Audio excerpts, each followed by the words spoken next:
Oh, hey guys, glad you woke me up so I can do another video here.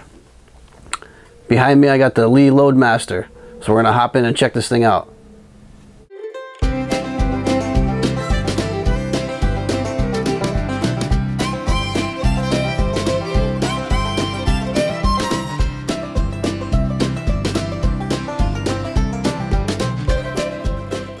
Alright guys, Yankee Cowboy here. It's been a long time since I made a video. Feels good to be back, and got a lot of good things to report. Been pretty busy behind the scenes. Got a lot accomplished around the house, and a lot down here is going on. There's still stuff going on, so, but that's for another video. Behind me here is a Lee Loadmaster.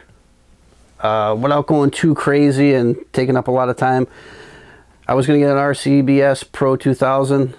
I was all over the map with reloaders. You guys, if you watch my reloading chronicles, you know I'm against a fully progressive press as far as shotgun shells go. But at the end of the day, for this handgun loading stuff, I ended up going with a fully progressive press, which with this isn't too bad because I can always pop a shell out. I can stop all the most of these operations are done by case activating, where with the shot shell, once I come down with the ram, some of the upper stuff happens automatically. So anyway, with that being aside, I finally narrowed it down to the Lee Loadmaster. So this is the Lee Loadmaster in the box. Let's take a look at it.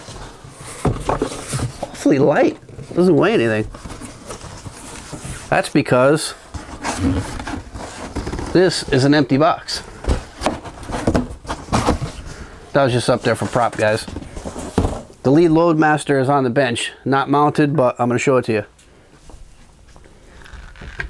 Because this entire video is just going to be a first look at the Lee Loadmaster. We'll go over some of the features it has and what it does.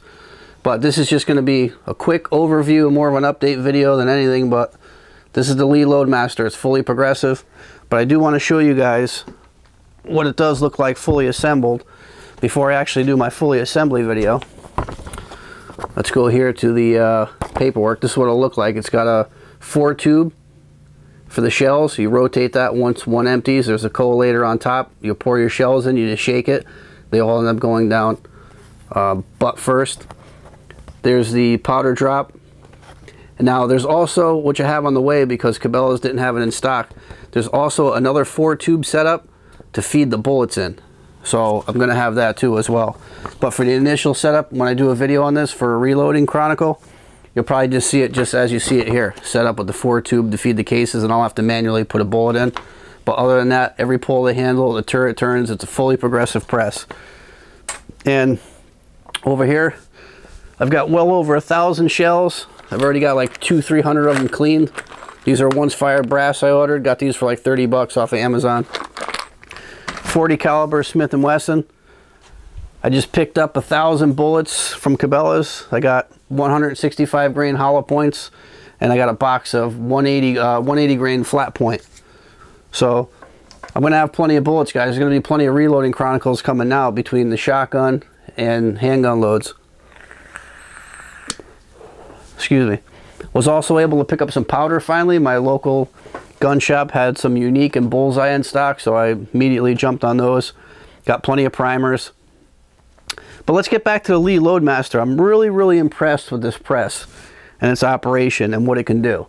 Now Lee is on the less expensive side of presses versus your, everybody raves about Dillon's. RCBS is of course a great press, which I was going to get. But when it came down to what I wanted it to do because of how much shooting I'm going to be doing, I had to go fully progressive. There's no other way. Now the RCBS Pro 2000 I was going to get, I would have still had, even though you could have got a fully progressive one, that was an extra 100. I still would have had to put the brass in by hand, and the only thing I could have put on it was a bullet drop die, but then you're losing that die spot by dropping a bullet through there. I mean, if you weigh it out, guys, it was a no-brainer for me to go with the Lee Loadmaster. Lee Loadmaster fits the bill on all levels. The priming system holds a fair amount of primers. You put about 100 of them in there at a clip. It holds 4 tubes of, 40 caliber. That's quite a bit to get started. And I'm going to have another 4 tubes of bullets. So I'm just going to be sitting there pulling the handle like a slot machine and spitting out shells. So it was a no-brainer. I mean, they're built good.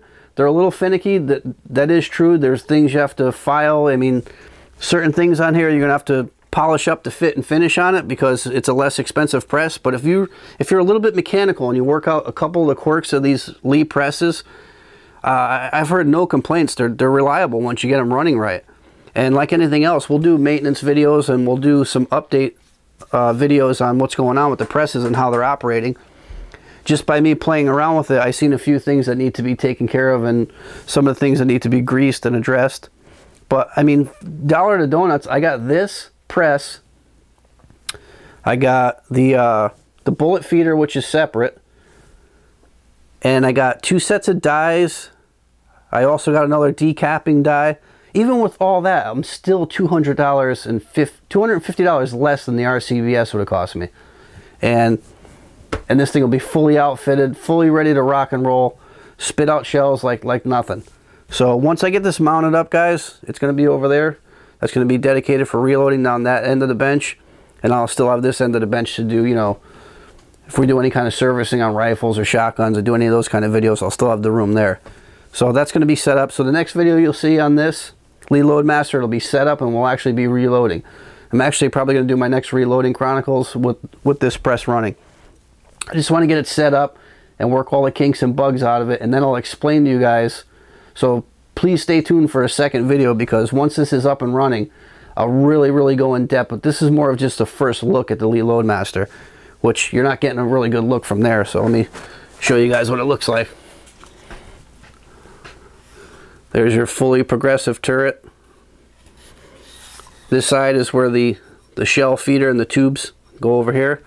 Now on this side, I'll be mounting the bullet feeder, which is going to feed the bullets up underneath your crimp die, which I like about this one because I don't have to waste a die with a hole through it to drop a bullet through.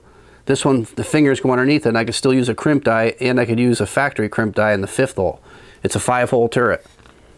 So it's built darn well. I mean, it's cast. It's heavy duty for sure. It's got a good arm on it. It's got a good 2-inch ram on it. So very easy to swap out if you want to change calibers. You loosen this up, give it a turn, take your turret out with your dies, have your next one all loaded up and ready. Change your shell plate. Same thing. You take that off there, pop the shell plate out. But we'll do all that in another video. This is, like I said, this is just a first look at this. And one of the reasons why I went with it is, like I said, for the ability of how this is going to be able to crank out shells and for what it cost. And I'm a tinkerer. I don't mind playing with, you know, to get it to work right. I'm not going to get frustrated. I went through pretty much the same scenario on my mech when I first got that progressive. I couldn't get the crimps right, and finally, you know, trial and error and fiddling around with it, I got it. So same thing here with the mech. I'm going to fiddle around with it. I'll get it running 100%, and then we'll do a reloading chronicles on it. But like I said, I was going to get the RCBS Pro 2000. Sure, it's a better built press, but I'm not after, you know, I'm not after that. I'm after, you know, putting out quantity. I don't want to be down here for 3 hours to load a bunch of shells.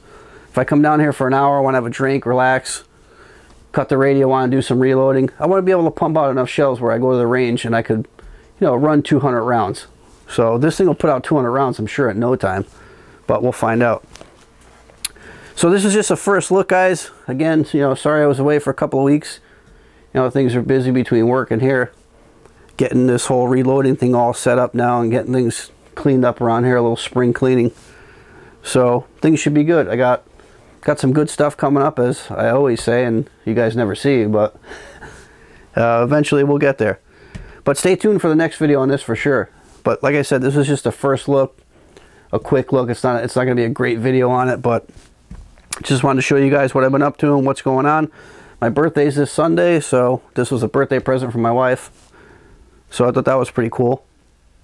And we'll have this thing up and running in no time, so stay tuned for a video on this. It probably won't be my next video, but it should be very shortly, because I'm probably going to get this thing running tonight.